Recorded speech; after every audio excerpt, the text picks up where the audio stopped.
جمال الوجود بذكر الإله وتصفو الحياة بنور هداه. السلام على رسول الكريم أما بعد. أعوذ بالله من الشيطان الرجيم. براءة من الله ورسوله إلى الذين عاهدتم من المشركين فسيحوا في الأرض 4 أشهر واعلموا أنكم غير معجز الله وأن الله مخزي الكافرين. رب اشرح لي صدري ويسر لي أمري واحلل عقدة من لساني يفقهوا قولي. حضرات و خواتین، آج قیام اللیل میں سورہ انفال مکمل ہوا. سورہ انفال کی مکمل تلاوت کی گئی اور سورہ برات یا سورہ توبہ کی شروعات ہوئی. سورہ توبہ کی آیتیں میں نے آپ کے سامنے تلاوت کی ہیں، آغاز کی.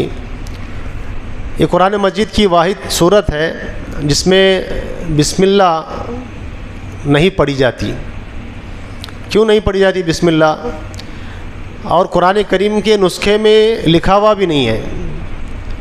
تو اس کی وجہ یہ ہے کہ اس کا جو سورۃ توبہ کا جو ابتدائی حصہ ہے وہ اور سورہ برات کا، دونوں کا اگر ہم کمپیریزن کرتے ہیں تو دونوں کے مضامین آپس میں بہت حد تک ملتے جلتے ہیں.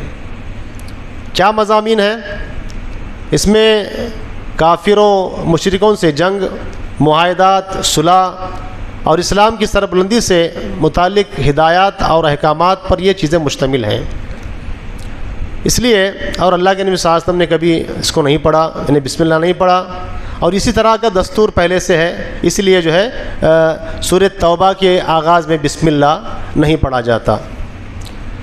سورہ توبہ کو سورہ برات بھی کہا جاتا ہے.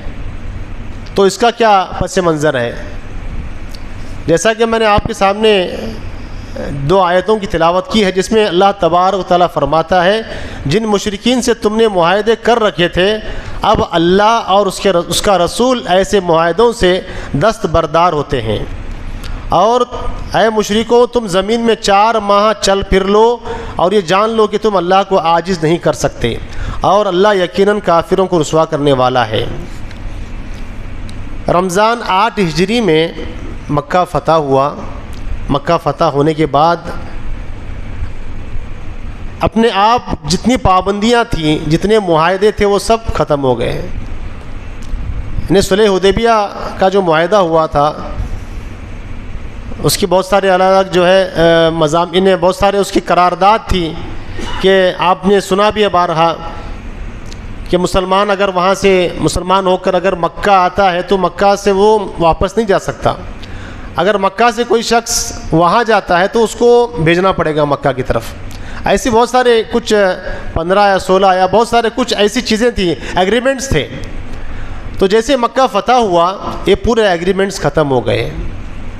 اسی کا ذکر یہاں پر کیا گیا. 9 ہجری کو اللہ کے نبی صلی اللہ علیہ وسلم نے ابو بکر صدیق رضی اللہ تعالیٰ عنہ کو حج کے لیے روانہ فرمایا. اللہ کے نبی صلی اللہ علیہ وسلم نہیں گئے بلکہ ابو بکر صدیق کو حج کے لیے ان کے ساتھ ایک جو ہے کچھ بہت سارے لوگ تھے، ایک گروہ تھا، ایک قافلہ تھا، ان کو اللہ کے نبی صلی اللہ علیہ وسلم نے حج کے لیے روانہ فرمایا. کیونکہ یہ غزوہ حنین اور طائف سے اللہ کے نبی صلی اللہ علیہ وسلم ابھی لوٹے تھے، لہٰذا مدینہ پہنچنے تک اتنا وقت نہیں تھا کہ مسلمان جو ہے حج کے لیے آئیں. 8 ہجری کے وقت کا بتا رہا ہوں میں. پھر 9 ہجری کے بعد اللہ کے نبی صلی اللہ علیہ وسلم جو ہے ابو بکر صدیق کو حج کے لیے بھیجا. پھر انہوں نے حج کے احکام بھی ادا کیے، لیکن اس وقت مشرکین بھی مسلمانوں کے ساتھ انہوں نے بھی حج کیا. مشرکین چونکہ برہنہ ہو کر ننگے ہو کر جو ہے وہ کعبۃ اللہ کا طواف کرتے تھے. اس کو وہ نیکی سمجھتے تھے، اس کو وہ ثواب سمجھتے تھے کہ جن کپڑوں میں ہم گناہ کرتے ہیں ان کپڑوں پر ہم طواف نہیں کر سکتے یا پھر حج نہیں کر سکتے. ان کا ایک جو ہے غلط عقیدہ تھا. تو مسلمانوں نے بھی حج کیا اور مشرکین نے بھی اپنے حساب سے حج کیا جیسا وہ پہلے سے کرتے تھے. اسی دوران میں یہ آیت نازل ہوتی ہے اللہ کے نبی صلی اللہ علیہ وسلم کے اوپر. اللہ کے نبی صلی اللہ علیہ وسلم مدینہ میں ہوتے ہیں. پھر مدینہ سے حضرت علی رضی اللہ تعالیٰ عنہ کو اللہ کے نبی صلی اللہ علیہ وسلم یہ پیغام دے کر بھیجتے ہیں کہ اب اس کے بعد یہ جو آیتیں ہیں جس میں اللہ تعالیٰ نے فرمایا کہ جن مشرکوں سے تم نے معاہدے کر رکھے تھے اب اللہ اور اس کا رسول ایسے معاہدوں سے دستبردار ہوتے ہیں، اور اے مشرکوں تم زمین میں 4 ماہ چل پھر لو، 4 مہینے کا وقت تمہیں اب دیا جاتا ہے، 4 مہینے تک تم یہاں پر رہ سکتے ہو، سوچ بچار کر سکتے ہو، اور تمہیں مہلت دی جاتی ہے یا تو تم اسلام قبول کر لو یا تو پھر یہ اس وطن کو چھوڑ کے تم چلے جاؤ۔ 4 مہینے کا وقت دیا گیا تھا ان کو، اور آج کے بعد کوئی مشرک جو ہے وہ کعبۃ اللہ کا طواف نہیں کرے گا برہنہ ہو کر، اور کوئی حج نہیں کرے گا، کوئی مشرک حج نہیں کرے گا۔ آج کے بعد تمہارے لیے یہاں پر انٹری بند ہو جائے گی۔ اس برات کا اعلان جو ہے سورہ توبہ کے آغاز کی آیتوں میں کیا گیا ہے کہ آج کے بعد کوئی مشرک جو ہے وہ حج کے لیے نہیں آئے گا۔ حضرت علی کو صحابہ نے مشورہ دیا کہ آپ ہی کے خاندان کا کوئی آدمی جو آپ کے قائم مقام ہو، ایسے آدمی کو آپ بھیجیں مکہ کی طرف تاکہ لوگ سن لیں، تاکہ لوگ اس پیغام کو جو ہے اچھی طرح سے انہیں مان لیں اور سن لیں۔ تو حضرت علی کو بھیجا گیا، حضرت علی نے سب جگہ جا کر جو ہے اس پیغام کو عام کر دیا، اس قرآن کی آیت کو جو ہے پہنچایا پڑھ کے کہ اب جو ہے کوئی مشرک جو ہے یہاں پر اس کے بعد حج نہیں کرے گا، اور 4 مہینے کا تمہیں وقت دیا جاتا ہے، 4 مہینے کے بعد اگر تم یہاں پر نظر نہیں آنا ہے۔ یہ صرف مکہ کا نہیں تھا بلکہ پورے جزیرۃ العرب کو مشرکین سے پاک و صاف کرنے کا اس میں اعلان کیا گیا ہے۔ اعلان برات کی 4 چیزیں تھیں اس کے اندر، 4 پوائنٹس تھے اعلان برات کے اندر۔ وہ کیا تھے؟ زید بن یوسیہ کہتے ہیں کہ ہم نے سیدنا علی سے پوچھا کہ حج میں تمہیں کیا پیغام دے کر بھیجا گیا؟ تو انہوں نے جواب دیا کہ 4 باتیں مجھے اللہ کے نبی صلی اللہ علیہ وسلم نے بتائی کہ ایک یہ کوئی شخص ننگا ہو کر بیت اللہ کا طواف نہ کرے، دوسرے جس کافر کے ساتھ نبی اکرم صلی اللہ علیہ وسلم کا معاہدہ صلح ہے وہ مدت مقرر تک بحال رہے گا، یعنی جن لوگوں کے ساتھ اللہ کے نبی صلی اللہ علیہ وسلم نے ایگریمنٹ کیے ہیں، جیسے 3 قبیلے تھے، بنو خزاعہ اور بنو کنانہ اور بنو زمرہ، ان کے ساتھ اللہ کے نبی صلی اللہ علیہ وسلم کا معاہدہ تھا۔ یہ چونکہ مشرک تھے، توحید پرست نہیں تھے، مسلمان نہیں تھے، لیکن ایگریمنٹ ان کے ساتھ جو ہوا تھا اور انہوں نے کبھی وعدہ خلافی نہیں کی تھی، ایگریمنٹ کو انہوں نے توڑا نہیں تھا، لہٰذا ان کے ساتھ ایگریمنٹ قائم تھا، باقی تھا، یعنی اس وقت تک جب تک ایگریمنٹ کا وقت ہے تب تک یہ لوگ جو ہے وہ ایگریمنٹ کے حد میں رہ سکتے ہیں، جب تک ایگریمنٹ ختم نہیں ہوتا وہ یہاں رہ سکتے ہیں۔ عام لوگوں کے لیے اعلان کیا گیا 4 مہینے کا ٹائم کو دیا گیا، اس کے بعد جو ہے وہ سرزمین عرب سے نکل جائیں، یا تو پھر جنگ کرنا پڑے گا ان کو۔ پھر تیسری جو قرارداد یہ تھی، تیسرا جو پوائنٹ یہ تھا کہ جن کے ساتھ کوئی معاہدہ نہیں ان کے لیے 4 ماہ کی مدت یا تو اسلام لے آئیں اور وہ جنت میں داخل ہوں یا پھر یہاں سے چلے جائیں، اور چوتھے یہ کہ اس سال کے بعد مشرک اور مسلمان حج میں جمع نہ ہوں گے۔